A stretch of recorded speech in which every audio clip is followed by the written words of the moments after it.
pagbati sa akin ni Dayan. Wala kay Dayan ang atensyon ko kundi sa lalaking katabi niya. Hindi man lang ako nito tinapunan ng tingin. Medyo nasaktan ako. Kung hindi lang kami nagka-problema ay tumakbo na siguro ako para yakapin siya ng mahigpit at halikan siya. Sobrang namimiss ko na siya. Ate, kay kuya tayo sasabay papunta sa mansyon. Ngumiti lang ako at hindi nagsalita. Nagpaalam muna ako dito na pupunta lang ako sa kusina.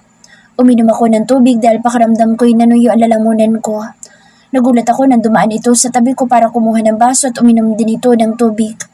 Sa tingin ko'y wala yata itong balak na kausapin ako kaya nalaksan ko ang loob ko. Senyorito, kukunin ko ng mga gamit ko sa bahay mo. Nakayukong sabi ko. Do whatever you want. Yun lang ang sinabi niya bago ko iwan sa kusina. Nasaktan ako sa naging sagot niya. Hindi man lang niya ako pinigilan. Bumalik na naman ba siya sa dating Daryl? Nasaan na yung malambing na Daryl ko? Pumatak ang luha na kanina ko pa pinipigilan. Mabilis ko itong pinunasan. Pumasok na ulit ako sa kwarto ko. Hindi na ako nag-abala pa na tumingin sa kanya. Nag-aalangan talaga ako na sumama sa kanila. Kanina'y nagugutom ako pero ngayon ay wala na akong ganang kumain. Narinig ko na kumakatok sa pintuan si Dayan kaya lumabas ako. Ate, bakit hindi ka pa nakabihis? Tanong nito sa akin. Sorry Dayan pero hindi na ako sasama. Dito na lang ako. Sabi ko sa kanya. Pero ate, hinihintay ka ni mommy. Malungkot na sabi nito. Kasi, Dayan, let's go. Don't waste your time sa mga taong pa-importante. Saan? Ni Daryl kay Dayan. Hindi ko na hinintay ang sasabihin pa ni Dayan. Mabilis akong pumasok sa kwarto ko. Umiyak ako nang umiyak. Ang sakit mo magsalita. Kala mo kung sino ka. Umiiyak na sabi ko.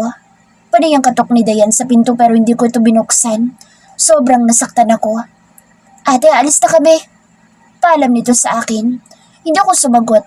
Kinuha ko ang phone ko. Ngayon ko naisip na hindi ko pala ito phone. Naalala ko may susi pala ako ng bahay. Nakaramdam muna ako. Pagkatapos ay lumabas ako dala ang gamit ko. Nag-iwan din ako ng note para kay Dayan.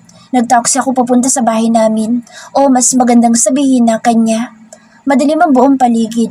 Pumasok ako at sobrang namimiss ko ang bahay na ito. Ito ang saksi ng lahat ng masasayang alaala namin.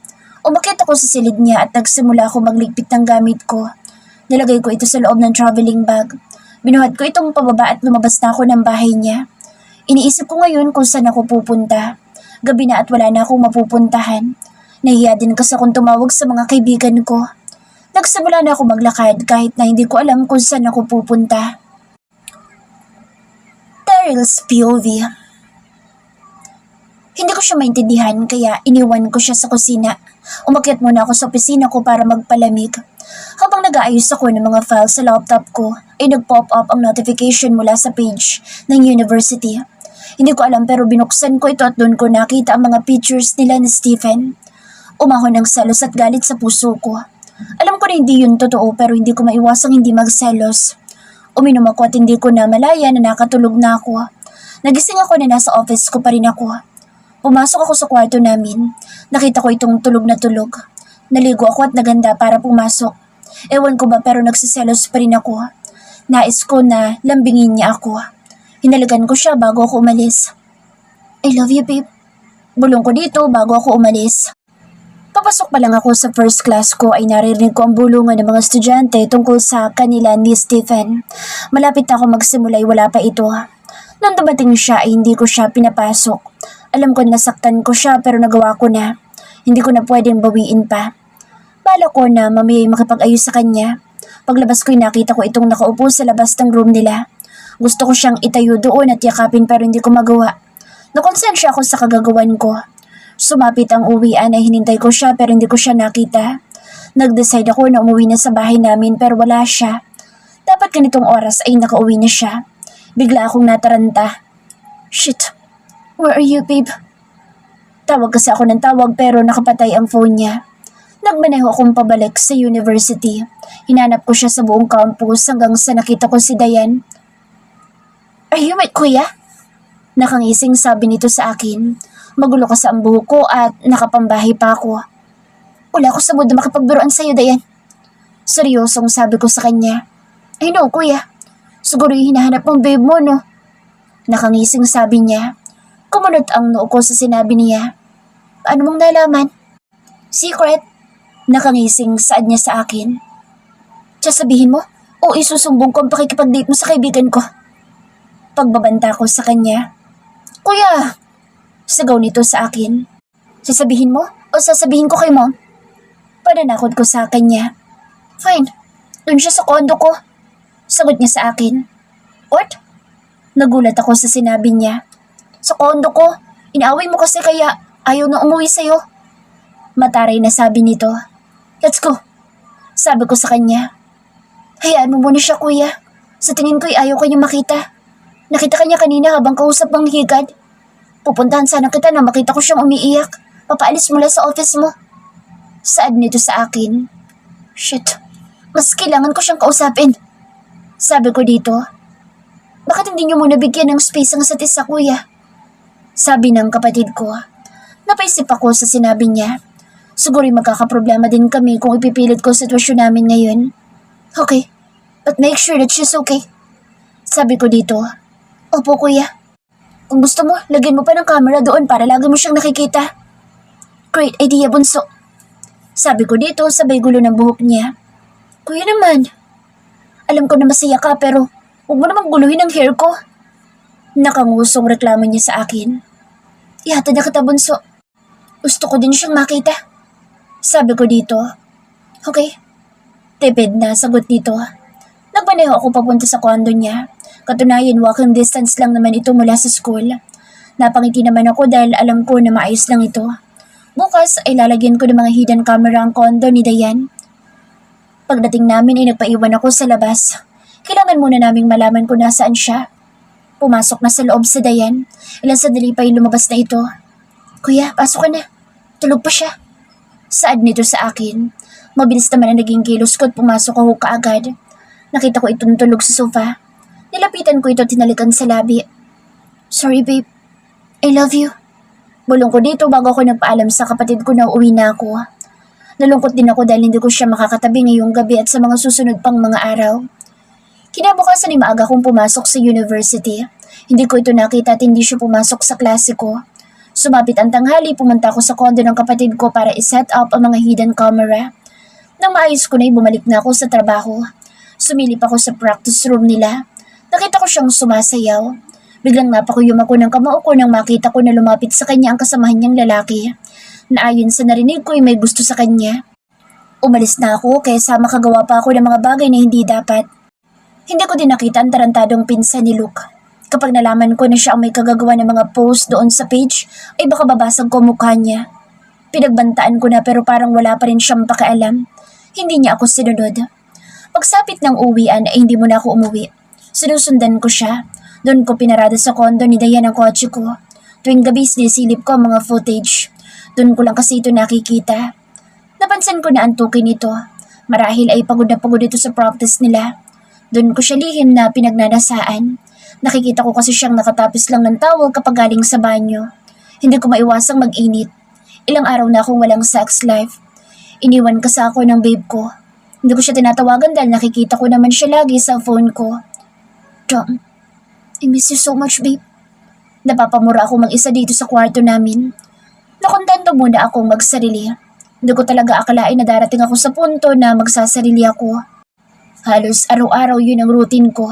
Nagiging stalker na niya ako. Isang gabi habang pauwi ito ay sinusundan ko siya.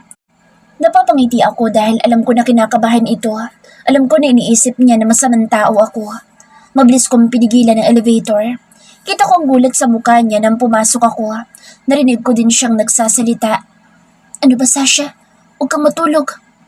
Sinasampal-sampal nito ang mukha niya, marahil ay inaantok na naman ito. Nang makapasok ito ay hindi muna ako umalis.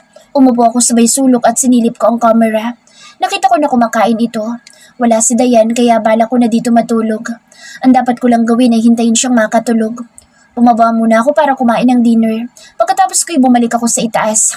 Sakto at tulog na siya. Naligo muna ako bago tumabi sa kanya. Niyakap ko siya at nagulat ako nang hawakan nitong kamay ko para yakapin pa siya ng mahigpit. Malalim na ang gabi pero heto ako't dilat na dilat pa rin. Pinagmamasan ko ang maamo at maganda niyang mukha. Hindi ko rin napipigilan ang sarili ko na halagan siya. Lumipat ako sa room ni Dayan at doon ako natulog. Kinabukasan ay nagpanggap pa akong delivery rider para dalhan siya ng pagkain. Natutuwa naman ako makita na magana siyang kumain. Kahit hindi ko siya katabi, masaya ako na nakikita ko siya. Pero nataranta ako nang makita ko itong umiiyak. Naalala ko, bukas na pala ang maansari namin. Kailangan kong gumawa ng sorpresa para sa kanya. Humingi pa ako ng tulong kay Mommy at Dayan. Napingot patuloy ang tenga ko. Ang yakang bata ka. Ano bang ginagawa mo sa buhay mo? Pinayagan kita sa mga gusto mo pero heto ka, napakapasaway mo. Sermon sa akin ni Mommy habang patuloy sa pagpingot ng tenga ko. Oo, masakit. Kaya nga gumagawa na ako ng paraan para magkabati kami. Ano ko rito? Kinabukasan ay sabay kami bumalik ni Dayan sa kondo niya pero nasa labas lang ako. Nagring ang phone ko. Hello? Naku kuya, balak niyang kunin ang mga gamit niya sa bahay niyo. Balak kaya tang iwan ng babe mo. Sabi sa akin ni Dayan. Pigilan mo siya. Hindi niya ako pwedeng iwan. Utos ko sa kapatid ko. Okay na kuya. Katunayan ay natutulog siya kaya pumasok ka na. Sabi nito sa akin. Mabilis akong pumasok at tumiratso kaagad ako sa silid niya.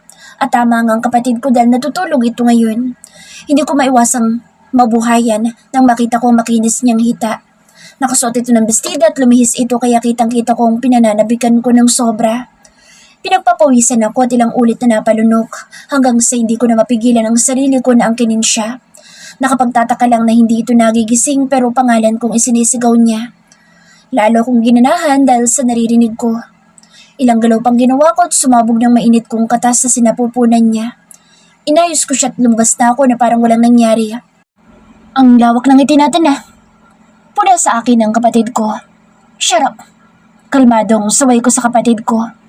Hawan ko sa'yo kuya. Sabi nito sa akin bago pumasok sa kwarto niya.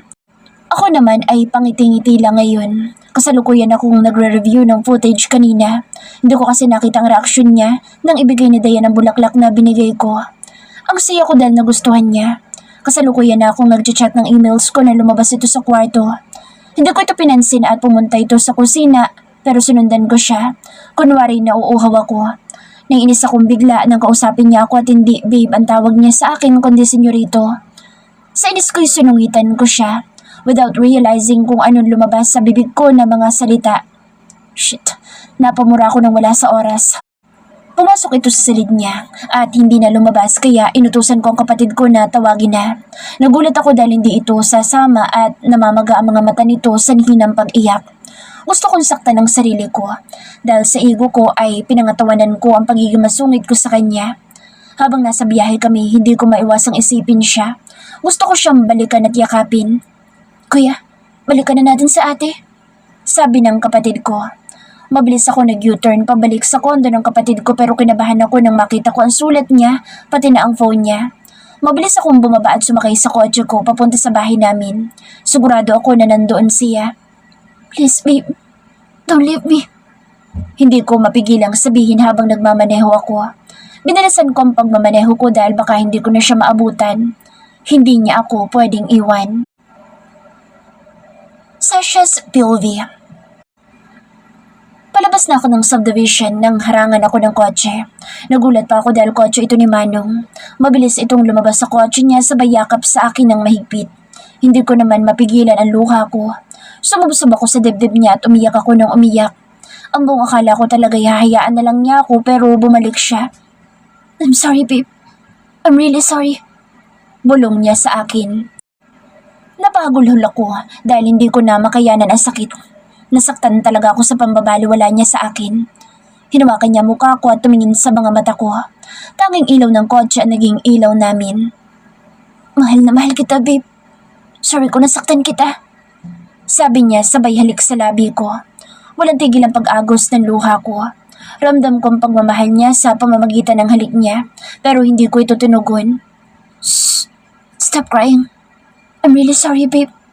Sabi niya ulit habang pinupunasan ng luha ko sa mata. Ang sama mo. Nakakainis ka. Ang pangit mo. Hindi na kita love. Sabi ko sa kanya habang umiiyak pa rin ako. Huwag ka na magalit. Bati na tayo, babe, please. Parasahan mo ako. Pwede mong gawin lahat para mapatawad mo lang ako. Sincere na sabi nito sa akin. Tigilan mo ako. Alis ako. Kala mo siguro madadaan mo ko sa mga paganyan-ganyan mo. Bulyaw ko sa kanya. Babe, please. I know kasalanan ko kaya please huwag ka nang umalis. Malungkot na pakiusap niya sa akin. Hindi ko to pinansin at umiwas ako ng tingin. Nakakainis ka. Hindi mo man lang ako hinahanap o tinawagan man lang. Tapos nakikipaglandian ka na sa iba. Hindi ko mapigilan na isatinig. Hinanap kita, babe. Nang malaman ko na doon ka kay Dayan ay pumunta ako doon gabi-gabi. Tulog ka kaya hindi mo alam. Sobrang namimiss na kita, babe. Umiiyak na ito ngayon. Di ba may dinner kayo sa inyo? Bakit ka nandito? Mataray na tanong ko sa kanya. Hindi ako pupunta doon nang hindi ka kasama. Sagot niya sa akin. Pero iniwan mo ako kanina. Nainis pa rin na sabi ko dito. I know, babe. Kaya pinagsisisihan ko. Sorry. Iiwan mo ba talaga ang Daryl mo? Hindi mo na ba ako mahal? Malungkot na tanong niya sa akin. Umiwas ako ng tingin sa kanya. Hindi dahil sa hindi ko siya mahal pero dahil hindi ko kayang makita ang mata niyang nasasaktan. Binitawan niya ang kamay ko. Huwag ka nang umalis. Gawin mo ang trabaho mo. Malamig na sabi niya sa akin. Automatic ako lumingon sa kanya. Ano ba sinasabi mo? Nagtatakang tanong ko sa kanya. Hindi mo naman ako mahal kaya dapat gawin mo ang trabaho mo bilang maid ko. Nasaktan ako sa sinabi niya. Wala naman kasi ako sinabi na hindi na kita mahal. Masakit mo magsalita. Pabulong lang nasabi ko. Naglakad akong pabalik sa bahay niya. Hindi na ako lumingon sa kanya. Patatawarin ko na sana pero wag na lang pala. Dinalaw na din yata ng topak niya. Naisip ko rin katulong naman talaga niya ako. Sayang din ang sasahurin ko. Habang naglalakad ako'y nasa likuran ko ito't nakasunod. Bakit hindi pa ito naunang umalis at kailangan pa niya ako sundan? Nang makarating ako sa bahay niya, pumasok kaagad ako. Hinanap ko ang susi sa guest room pero wala. Senyorito, pwede ko bang hiramin ang susi ng isang kwarto? Tanong ko dito habang pinagdidiinan ko ang salitang senyorito. There's no key. Tanging sagot niya. Pwede bang wala itong susi? Mataray na tanong ko dito. Fix yourself. Hinihintay tayo sa mansyon. Sabi nito bago umakyat sa kwarto namin. Kwarto pala niya. Maid na pala niya ako ulit kaya hindi ko na ito tinuturing na akin. Wala akong choice kundi sumunod sa kanya. Habang paakyat ako'y masama pa rin ang loob ko. Gusto ko lang naman na konti pang lambing pero hindi niya ginawa. Hindi ko magawa-gawang pumasok sa pintuan ng silid. Kung ano-ano kasi ang nasa isip ko. Ay, tumigil ka nga, Sasha. Kung ano yung nasa isipan mo. Saway ko sa sarili. Napabuntong hininga ko bago ko pihitin ang doorknob. Pagpasok ko'y madilim. Ano bang trip niya? Bakit kailangan pa na madilim? Nangapatuloy ako papunta sa switch ng ilaw. Napadaing ako dahil nauntog pa ako. Nakakainis naman. Bakit kasi ang dilim? Hindi ko mapigilan na mainis. Nagulat ako nang biglang bumukas ang ilaw at nasa harapan ko lang si Manong. Nakatingin lang ito sa akin ng seryoso. Yumuko na lang ako pero wrong timing naman kasi napatingin ako sa harapan niya. Nakabrief lang pala ito. Napapikit tuloy ako. Bakit ba kasi ito naguhubad? Nakakainis na talaga siya. Nainis din ako sa sarili ko dahil bigla na lang umiinit ang pakiramdam ko. Parang gusto ko na lang agad siyang sunggaban. Magbihis ka nga! Bakit ka ba nakahubad? Kunwari nagagalit ako pero sa loob-loob ko yung gustong gusto ko. Kwarto ko to at wala kang pakialam. Masungit na sagot niya. Natameme naman ako dahil tama siya. Umatras ako at nagsimulang umalis sa pwesto ko. Nakapikit ako at nakaramdam sa paligid. Nabangga na naman ulit ako at bigla na lang ako napaso nang dumikit ako sa kanya. Mukhang inaasar niya ako. Pwede bang umalis ka dyan? Bakit ako alis? Akin ang kwarto na to. Supladong sagot niya sa akin. Bakit sinabi ko bang akin? Inaangkin ko ba? Bulyaw ko sa kanya. Hindi ko alam kung umiti ba ito pero parang nakita ko. Padaan nga. Nakakainis ka. Hindi ko na napigilan ang sarili ko. Magbihis ka na nga. Wala kang pakialam kung magbad ako dito dahil kwarto ko to. Sabi niya sa akin. Oo, nasa iyo na. Hindi ko naman inaangkin eh. Inis na talaga ako sa kanya. Tinignan ko ito ng masama. Gusto ko siyang sapukin kung hindi ko lang inaalala ang gwapo niyang mukha. Malamang may bangas na siya. Bakit ganyan ka makatingin? Siguro pinagnanasaan mo ako, no? Tanong niya sa akin. Tumaas ang kilay ko sa sinabi niya. Hoy, FYI, maraming mas gwapo sa'yo. Huwag kang feeling dyan. Sabi ko sa kanya pero mali ata dahil bigla na lang nagtiimbagang ito. Ulitin mo nga sinabi mo. Sino pang mas gwapo sa akin? Galit na tanong niya sa akin. Si ano? Bigla ako napaisip.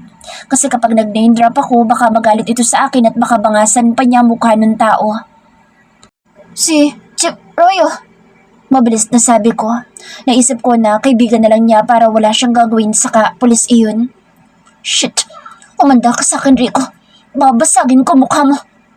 Galit na bulalas nito. Ako naman itong kabado sa kanya.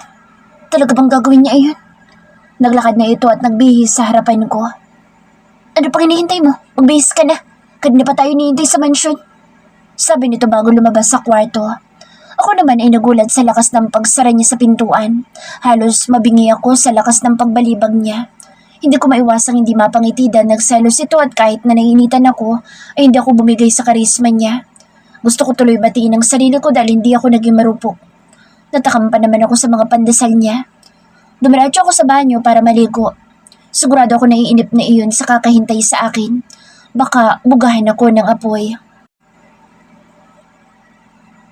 Daryl's POV. Nasaktan ako nang hindi siya sumagot kung mahal pa ba niya ako. Alam ko galit lang siya sa akin. Hindi siya tutugon sa halik ko kung hindi niya ako mahal. Hindi ako susuko kaya nauna ako sa kwarto namin.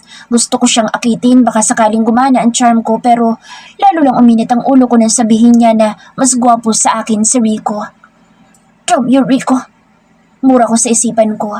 Alam ko naman na gwapo ako sa pulis na iyon pero hindi ko maiwasan na magselos. Sa lahat talaga nang pwede niyang banggitin ay pangalan pa ng kaibigan ko. Bumaba ito sa hagdan. Ang ganda niya. Bagay sa kanya ang suot niyang dress. Hindi ko tuloy maiwasan na mag-react ang nasa pagitan ng hita ko. Napamura pa ako. Alam ko na narinig niya akong nagmura. Bakit bakas ang ganda mo? Shit. Adi ko sa isipan ko. Hindi ako nagsalita at nauna na lumabas kaysa sa kanya. Pumasok ako sa kotse. Hinintay ko siya pero balak pang sa likod umupo. I'm not your driver. Kunwari naiinis na sabi ko. Alam ko. Dito na lang ako, ayaw kitang katabi. Ikaw may gusto sumama ko, di ba? Saka bakit bang baho ng pabango mo? Naiinis na sabi nito sa akin. Ako pa talagang tinatarayan niya. At anong sabi niya? Mabaho ako? Wala sa sariling, inamoy ko ang sarili ko. Hindi naman ako nagpalit ng perfume at ang alam ko, ito pa nga ang paborito niya. What are you saying? Sabi ko, mabaho ng pabango mo. Bingi ka na ba ngayon? Pagtataray niya sa akin. Really? Pero itong gusto mo na pabango ko, di ba? Sagot ko sa kanya. Hindi na ngayon. Nainis na sagot niya sa akin. Hindi ko na lang siya pinansin. Nagsimula na ako mag-drive papunta sa mansyon. Medyo matagal ang biyahe namin. Sinusulyapan ko naman siya palagi pero irap lang ang sagot sa akin. Hindi ko tuloy malaman kung anong problema niya. Pero nagtataka na talaga ako sa kanya. Ngayon, tulog na naman siya. Nakarating na kami sa bahay pero tulog pa rin siya. Binuhat ko na lang siya papunta sa room ko pero sinalubong ako ni Mommy. Kumusta anak? Nagkabati na ba kayo? Tanong nito sa akin. Hindi pa, Mom. Sagot ko. Gawin mo na ang plano mo. Nakahanda na doon. Sabi sa akin ni Mommy. Thank you, Mom. You're the best. Nakangitim pa sa salamat ko sa Mommy ko. You're welcome, anak. Dumiretso ako sa room ko at ibinaba ko siya sa kama. Napangiti ako habang pinagmamasdan ko siya. Hindi ako papayag na ayaw mo na sa akin at iiwanan mo ako. Bulong ko sa kanya bago ako lumabas sa kwarto namin. Sasha's POV. Napabalik-was ako ng bangon nang may naamoy akong scented candle. Sobrang bango nito at nakaka-relax. Oh, literal na napawaw ako. Gusto ko maiyak dahil ang ganda ng setup ng kwarto niya. Happy Monthsary, babe. I love you. Yun agad ang bumungad sa akin. Ang laki kasi ng TV niya. Napaiyak ako dahil pinaghandaan pala niya ito tapos ako'y inaway ko pa siya. Alam ko na nasaktan ko ang damdamin niya. Bumaba ako. Lalo akong naiyak dahil maraming pictures namin ang nakakalat sa sahig. Sobrang romantic ang ginawa niya para sa akin. Teka, nasan kaya siya? Babe! Tawag ko sa kanya. Bumukas ang pintuan at pumasok siya nang nakangiti sa akin habang may hawak na bulaklak. Sorry babe kung hindi kita sinundo. Happy Monthsary, babe. I love you. Akong dapat na mag-sorry kasi naglayas ako. Tapos hindi ako nagpakita kapag pinapatawag mo ako. Sorry, Daryl ko. Mahal na mahal kita. Umiiyak na sabi ko sa kanya. Tinawid niya ang pagitan namin at tinalikan niya ako na agad ko naman tinugon. Walang tigil sa pag-agos ang luha ko. Nag-guilty ako sa ginawa ko sa kanya. Ngayon ko napatunayan na mahal niya ako, na hindi ko pala kailangang pagdudahan ng pag-ibig niya sa akin. Akala ko talaga, babe, hindi mo na ako mahal. Hilam ang mga mata na sabi niya matapos namin pagsaluhan ang isang mainit at puno ng pagmamahal na halik. Arte ko lang yun. Sagot ko sa kanya. Sinabi mo na pangit ako at mas gwapo si Rico. Maktol pa niya sa akin. Gwapo naman Hindi ko na natapos ang sasabihin ko nang sakupin niya ulit ang labi ko ng halik. Parang pinaparusahan niya ako sa uri ng halik niya. Sinabayan ko ang galaw niya hanggang sa pareho kaming naging agresibo. Hindi kami tumigil hanggang sa binuhat niya akong papunta sa kama niya. Napahinto ito nang tumunog ang tiyan ko. Nahiya akong bigla. Nagugutom ako, babe. Bulong ko sa kanya. Sorry, babe. Namiss lang kasi kita. Sabi niya sa akin. Tumayo ito at binuhat ako papunta sa may table. Nasa terrace niya ito at nakaset up. Nanlaki ang mata ko dahil ang sasarap ng pagkain. Halos lahat favorite ko. Naisip ko tuloy na mabuti pala na hindi ako kumain kanina dahil mapaparami ang kain ko ngayon. Inalalayan niya akong maupo. Dami naman ang hinanda mo, Daryl ko. Sabi ko sa kanya pero syempre tuwang-tuwa naman ako. Para marami kang energy, babe. Nakangising sagot niya sa akin. Tumigil ka nga dyan kung ano-ano na lang sinasabi mo. Saway ko sa kanya. Hindi ko rin maiwasang mamula sa kalokohan niya. Hindi mo alam kung gaano ako kasabik sa'yo. Sagot nito sa akin. Babe, nagugutom na po ako. Kain na muna tayo at mamaya na lang ang dessert mo. Sabi ko sa kanya. Okay, babe. Try this. You know it's your favorite. Sabi niya sabay lagay ng seafood sa plato ko. Hindi ko alam pero bigla na lang akong naduduwal. Mabilis akong tumayo at tumakbo sa banyo at doon ko inilabas lahat. Sobrang nangangasim ako. Babe, what happened? Are you okay? Nag-aalalang tanong niya sa akin. Diyan ka lang. Okay lang. Nangangasim lang sa mura ko. Sagot ko sa kanya. Hindi ito nakinig at pumasok siya sa banyo at hinagod ang likod ko. Magpa-check up tayo bukas. Nag-aalalang sabi niya sa akin. May pasok ako bukas. Sagot ko sa kanya. Mas mahalagang kalusugan mo, babe. Pwede tayo lumiban sa klase ko. Mungkahin niya sa akin. Ako na lang ang pupunta sa doktor. Sabi ko sa kanya. No, sasamahan kita. Pinal na sabi niya sa akin. Wala akong magagawa dahil alam kong hindi rin ito papayag. Okay. Tipid na sagot ko sa kanya. Inayos ko ang sarili ko bago kami bumalik sa table namin. Hindi ko alam pero ayoko nang kumain ng seafoods. Mas natatakam na ako ngayon sa sinigang. Babe, di ba nangangasim ka? Huwag na itong sinigang, iba na lang. Sabi nito sa akin at takmang ilalayo ang sinigang. Daryl ko, gusto ko yan. Mabilis na sabi ko sa kanya. Pero gusto ko yan.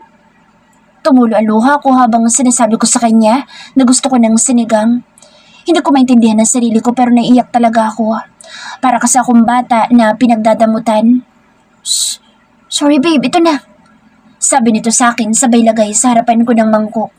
Nakita ko kung paano itong nataranta sa pag-iyak ko. Thank you. Nakangiting sabi ko kasi sobrang excited na ako. Nakita ko na natigilan ito at natulala sa akin. May problema ba, Daryl ko? Tanong ko sa kanya. Wala naman, babe. Sagot niya sa akin. Okay, kain ka na rin. Itong sinigang na lang ang akin. Sabi ko sa kanya. Pahingi ako. Hindi pwede. Biglang sigaw ko sa kanya. Okay, babe. Di mo naman kailangan sumigaw. Mahina ako na sabi niya sa akin. Sorry, nabigla lang ako. Hingi ko nang paumanhin sa kanya. Napalakas kasi ang boses ko. Hindi ko naman intensyon na masigawan siya. Ngumiti naman ito at sinimulan na namin kumain. Sarap na sarap talaga ako sa kinakain ko. Hindi ko na tinikman na ibang pagkain.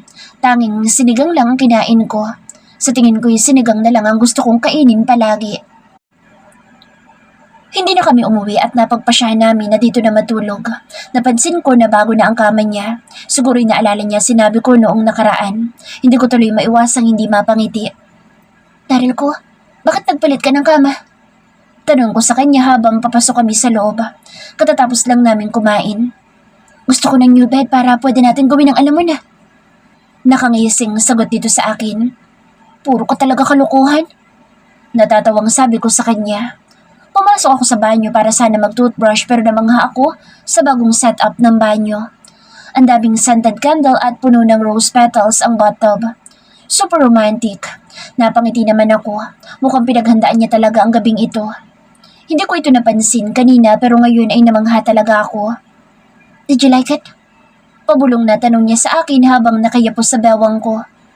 Super, daril ko. Sagot ko sa kanya. Humarap ako sa kanya at sinalubong ko ang labi niya.